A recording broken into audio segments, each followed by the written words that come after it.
नमस्कार.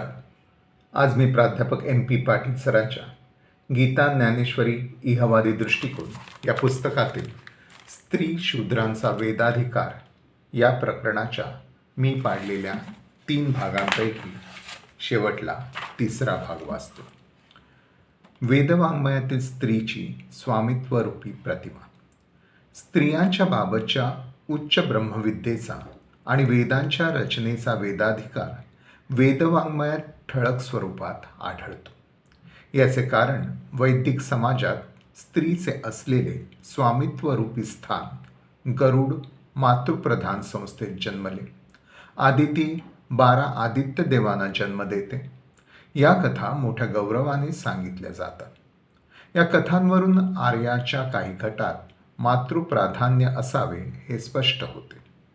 स्त्रीचे त्या समाजातील हे जे स्वामित्वाचे स्थान, त्याचे प्रतिबिंब या वैदिक वाङ्मयात पडणे हे स्वाभाविकच होते.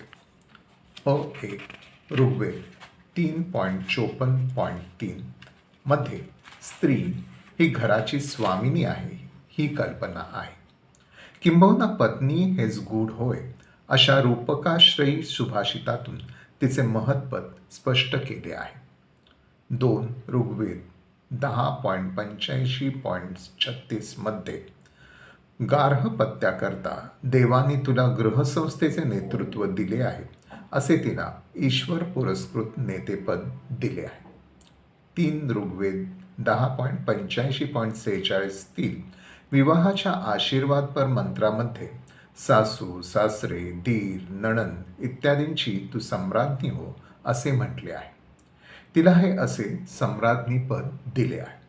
4 यजुर्वेदातील अश्वमेध यज्ञात राजाला आशीर्वाद देताना तिला पुरंद्री पद दिले आहे. वेदोत्तर काळामध्ये तिला वेदाधिकार नाकारून न स्त्री स्वातंत्र्यम अर्हती इथपर्यंत मजल गेली तरी वेदवाङ्मयातील तिने गाजवलेला वेदाधिकार आणि भोगलेले स्वामित्व यांचा प्रभाव वेदोत्तर वाङ्मयातही दिसून येतो. 1 आपस्तंभ धर्मसूत्रात 2.29.3 तिला यज्ञामध्ये पतीच्या बरोबरीचे स्थान दिले आहे आणि पतीबरोबरच समान धनाचेही स्वामित्व दिले आहे. 2 जैमिनीच्या पूर्वमीमांसेतही 6.1.10.16 तिला यज्ञाधिकार आणि धनाधिकार दिला आहे. 3 ग्रहसूत्रानुसार सप्तपदींच्या मंत्रात तिला सखी मैत्रीण असा समानतेचा दर्जा दिला आहे. गीतेच्या उदारतेचे पूर्वस्वरूप. स्त्री शूद्रांबाबत वेद कृपण होते आणि गीतेने स्त्री शूद्रांवरचा अन्याय दूर करून त्यांना भक्ती साधनेनं मोक्षमार्ग खुला केला असे जे ज्ञानेश्वरींचे प्रतिपादन आहे त्यातील पूर्व भागाबद्दलची त्या प्रतिपादनाच्या विरुद्ध जाणारी वस्तुस्थिती आपण पाहिली. आता उत्तर भागाबद्दल थोडे बोलावयाचे आहे. गीतेने स्त्री शूद्रांना भक्तियोग ही मोक्ष साधना सांगितली हे खरेच आहे, पण हे सारे श्रेय गीतेचे आहे. गीतेनेच हे प्रथम सांगितले असा जो ध्वनीत सूर त्यातून निघतो तो मात्र वस्तुस्थिती निदर्शक नाही. ऐहिक पारलौकिक इप्सितासाठी स्त्री शूद्रांसहित सर्वांच्या संदर्भात भक्ती साधना सांगणारा हा जो भागवत धर्म आहे त्याचे मूळ वेदातच आहे असे एक प्रतिपादन आहे. The theism of Vaishnavas and Bhagavatas with its emphasis on bhakti is to be traced to the Vedic worship of Varun with its consciousness of sin and trust in divine forgiveness. असे डॉक्टर राधाकृष्णन यांचे प्रतिपादन आहे. गीता रहस्यकार टिळक आणि ल रा पांगारकर यांनीही भागवत धर्म हा वैदिक धर्मातून निघालेला व त्यातून विकसित झालेला वैदिकांचा धर्म आहे असे म्हटले आहे. पण हे प्रतिपादन इथेच थांबत नाही. या भागवत धर्माचे मूळ वेदकाळापूर्वीच्या चातुर्वर्ण्यभेद नसलेल्या अनार्यांच्या सिंधू संस्कृतीपर्यंत भिडवले जाते. भागवत धर्मातील एकेश्वरी भक्ती वेदपूर्वकालीन आहे. तिचा वैदिक देवतांशी काहीही संबंध नाही असे मत डॉक्टर डे मोठ्या अभिनिवेशाने मांडतात. भागवत धर्म हा मुळात वेगळा असलेला आणि वैदिक धर्मावर विजय मिळवून त्यात मिसळलेला सामान्य लोकांचा पौराणिक धर्म आहे असे मत डॉक्टर रा ना दांडेकर ठामपणे मांडतात. आर्येतर समाज एकमेकात मिसळून जाण्याची प्रक्रिया चालू असताना पाशुमत भागवत आणि तांत्रिक संप्रदाय विकसित होत जाऊन आर्यांच्या धर्मात मिसळून गेले हे डॉक्टर राधाकृष्णन यांचे मतही भागवत संप्रदायाचे नाते वेदपूर्व काळातील आर्येतर संस्कृतीशी संबंध सांगणारे आहे. याबाबतचे विवेचन करताना भागवत धर्माची माम एकम शरणम व्रज अशी एकेश्वरी भक्ती सांगणारा भगवान म्हणजे विष्णू ही जी देवता आहे तिचे मूळ कुठले हा प्रश्न समोर येतो. कारण वैदिक आर्यांच्या आधी तिचे जे पहिले 8 पुत्र आहेत त्यात भग देव आहे, पण त्यात विष्णू नाही. पुढे काही काळानंतर आदितींच्या 12 आदित्य मंडळात विष्णूचा समावेश झाला आहे. हा विष्णू उशिरा येऊनही त्याने इंद्राहूनही श्रेष्ठ पद पटकावले. तो यज्ञरूपही बनला.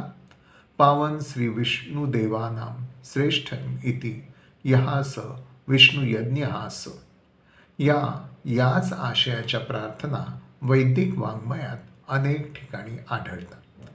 वैदिक आदित्य मंडळात 12व्या क्रमांकावर उशिरा आलेला हा भागवत संप्रदाय विष्णू मूळचा आर्यांचा नसून वेदपूर्वकालीन स्थानिक अनार्यांचा असला पाहिजे असे मान्यवर संशोधकांचे मत आहे. Vishnu is partly Aryan, a form of sun god, and partly at least a deity. It is of Dravidian affinity as a sky god whose color was of sky, असे मत डॉक्टर सुनीती कुमार चॅटर्जी यांनी नोंदवले आहे. खालच्या वर्गाची ही देवता वरिष्ठ वर्गाला नाईलाजाने घ्यावी लागली. बौद्ध जैनांच्या विरुद्ध भागवत धर्मीयांना आपल्याकडे आणण्यासाठी त्यांच्या भगवंतांचे पहिल्या आदित्य मंडळातील भग देवाचे विष्णूशी ऐक्य करावे लागले असे डॉक्टर शन दापेंडसे यांचे निर्णय स्वरूप प्रतिपादन आहे. आणि विष्णू ही अनार्यांची देवता आर्यांनी उशिरा स्वीकारली असे 2 पैकी 1 अनुमान डॉक्टर रा ना दांडेकर यांचेही आहे. बहुसंख्य ऋक्संहितांचा रचनाकाळ इसवी सन पूर्व 1500 आणि सिंधू संस्कृतीचा काळ इसवी सन पूर्वी 2750 हा स्वीकारला जातो. आदितीच्या पहिल्या अष्टदित्य मंडळात विष्णू नाही. आदितीने एका पायावर उभे राहून कडक तपश्चर्या केल्यानंतर विष्णू या 12व्या पुत्राची तिला प्राप्ती झाली आहे. त्याचा खूप उशिराने आदित्य मंडळात 12व्या क्रमांकावर समावेश झाला. म्हणजे या 2 संस्कृतींच्या संगमानंतर आर्यांनी तो अनार्याचा शूद्रांचा विष्णुदेव स्वीकारला हे मत तर्कशुद्ध ठरते. असा हा विष्णू जर मूळचा अनार्यांचा शूद्रांचा देव असेल तर त्याची मोक्षदायी भक्ती वेदकालापूर्वीपासूनच शूद्रांनाही मुक्त होती हे स्पष्ट आहे. मोक्षदायी भक्तीचे मूळ वेदपूर्वकालीन अनार्यांच्या संस्कृतीत होते. याबाबत आणखी काही अनुमान आधारित पुरावे दिले जातात. 1. वैदिकांच्या यज्ञात पशुचे मांस, चरबी ही हवी द्रव्ये होती. पण पुढे पत्र, पुष्प, फलंतोय ही जी गीता प्रणित हवी द्रव्ये, पूजा द्रव्ये आली ती कुठून आली? गंध, अक्षता, बेल, फुले, दुर्वा, ऊद, धूप ही सारी गरीब बिचाऱ्या सामान्य अनार्य शूद्रांची पूजा द्रव्ये वैदिक आर्यांनीही स्वीकारलेली दिसतात. 2. भागवत धर्माची नारायण ही देवताही ऋक्संहितेत दिसत नाही. मग तीही अनार्य शूद्रांची देवता वैदिक आर्यांनी काही काळानंतर स्वीकारलेली दिसते. 3. सिंधू संस्कृतीमध्ये लिंगरूप रुद्र शिवाची प्रार्थना रूढ होती असे तत्संबंधीचे संशोधन साधार सांगते. नारायणीय धर्माने हूण, शक, यवन, किरात, चांडाल इत्यादी मनुष्यांना पावन केले असे म्हटले जाते. पण रुद्रपूजक धर्माने मनुष्य जातीत भेदभाव न करता वेदपूर्व काळातच मनुष्य जातीला पावन करण्याची मुक्ती दिली होती. शूद्र अतिशूद्र समजल्या जाणाऱ्या सर्वच स्त्री पुरुषांचा रुद्रदेव हा मुक्तिदेव होता. यजुर्वेद काळात हा अनार्यांचा रुद्रदेव आर्यांचाही मुक्तिदेव झालेला दिसतो. वेदपूर्व काळात सिंधूच्या विस्तीर्ण परिसरात रुद्रशिव हा शूद्रांच्या प्रार्थनेचा देव होता. रुद्रशिव आणि शूद्र यांचे ते वेदपूर्वकालीन नाते अजूनही ठिकठिकाणी पाहायला मिळते. बहुसंख्य शिव मंदिरांमध्ये पुजारी हे ब्राह्मण नसतात. उत्तर हिंदुस्थानात शिवमंदिरातील पुजारी बहुधा फुलमाळी जातीचा शूद्र असतो. दक्षिणेतील शिवमंदिरात गुरव हा शूद्र पुजारी असतो. काही शिवमंदिरात पुजारी ब्राह्मण असला तरी नैवेद्य मात्र गुरव हा शूद्रच देतो. आणि शिवशक्ती रूप देवीची जी मोठी स्थाने आहेत तेथील पुजारीही गोंधळी हा शूद्रच असतो. असा हा आजही शूद्रांची नाते सांगणारा शिवभक्ती मार्ग वेदपूर्व काळात सिंधू परिसरातील अनार्यांमध्ये रूढ होता.